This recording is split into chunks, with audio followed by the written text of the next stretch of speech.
राहुल कुमार पूछ रहे हैं बजाज हिंदुस्तान शुगर में 2-3 साल के नज़रिए से निवेश करना कैसा रहेगा? तो यहाँ पे सुमेश अभी पिछले 2-4 दिनों के अंदर ही बढ़िया पटाखे छूट गए हैं। जो सबसे बड़ी चिंता थी इस शेयर को लेकर के कर्जे की, तो कर्जा इन्होंने वापस कर दिया है।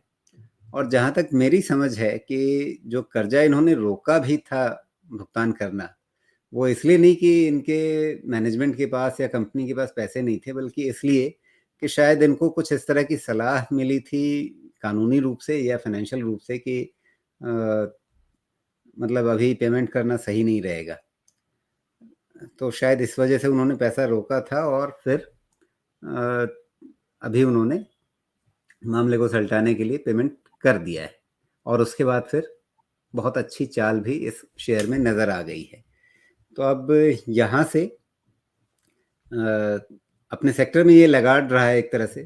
स्वाभाविक रूप से अगर कंपनी पर कर्ज का बोझ है, एनसीएलटी में मुकदमा चल रहा है, कर्जा आपने वापस नहीं किया है, ये सारी बातें बाजार को पसंद नहीं आएंगी। इसलिए चीनी क्षेत्र में जो भी चाल बनती रही, ये शेयर उससे अलग रहा। अब क्या उसमें पार्टिसिपेट करेगा और संभावनाएं कैसी दिखती हैं आगे?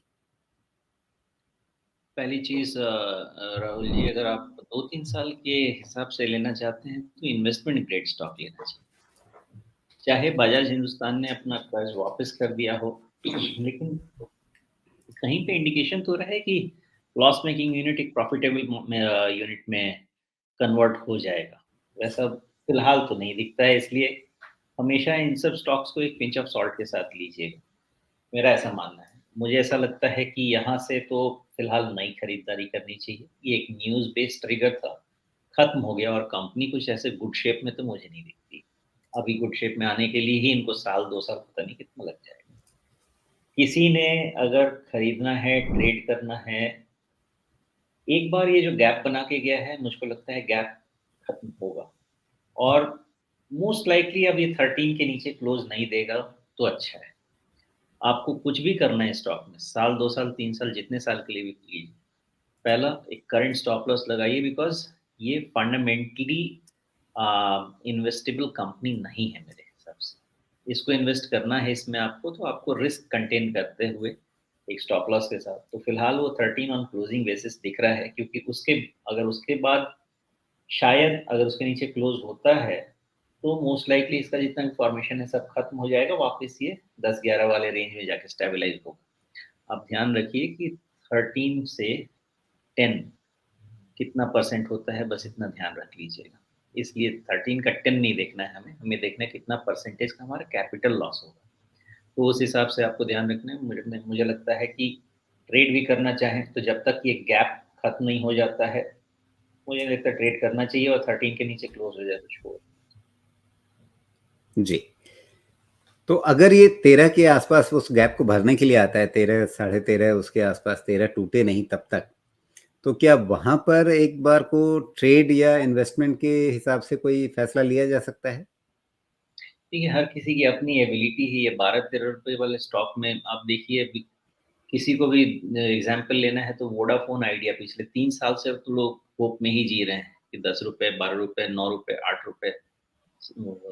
तो इस सिचुएशन में आप देख लीजिए क्या करना है। मुझे तो नहीं लगता कि इतना रिस्क लेना चाहिए, और लेना भी है तो अपना एक ऐसा कैपिटल जो आपको कोई तकलीफ नहीं दे वैसा डाल के छोड़ दीजिए।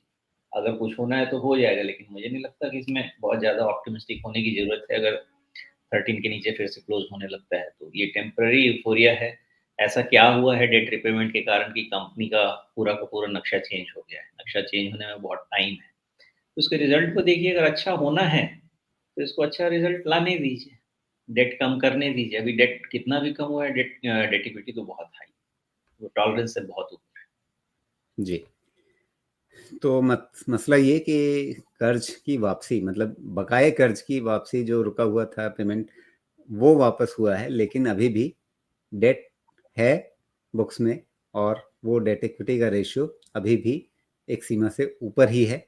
इसलिए अभी बहुत एकदम आश्वस्त नहीं हुआ जा सकता इसके बारे में। और कंपनी फ़ायदा कमाना शुरू करे, डेट बर्डन कम होना शुरू करे, ये सब कुछ अच्छे संकेत मिलना शुरू करें, तब जा कर के इस शेयर में बढ़िया चाल और बननी शुरू हो सकती है। लेकिन फ़िलहाल अभी जो हमें दिख रहा है वो सिर्फ एक न्यूज़ बेस्ड मोमेंटम है। वो मोमेंटम जब टूटेगा तो फिर वापस ये कहाँ सेटल होता है, वो सब चीज़ें भी हमें देखनी पड़ेंगी। उसके हिसाब से फिर आगे निर्णय कीजिए। खबरों पे नज़र रखिए, नतीजों पे नज़र रखिए और उसके हिसाब से जो भी निर्णय लेना है, इतना ध्यान रखिए कि अभी जो भी अगर कोई पैसा लगाते भी हैं, तो सिर्फ वही पैसा लगाइए जो आपका बहुत हाई रिस्क कैपिटल है। मतलब जो पैसा खोने में आपको दर्द बहुत नहीं होगा, वैसा पैसा चाहें तो थोड़ा बहुत लगा लीजिए। अभी इस समय सोमेश जी की राय यही है इस पर।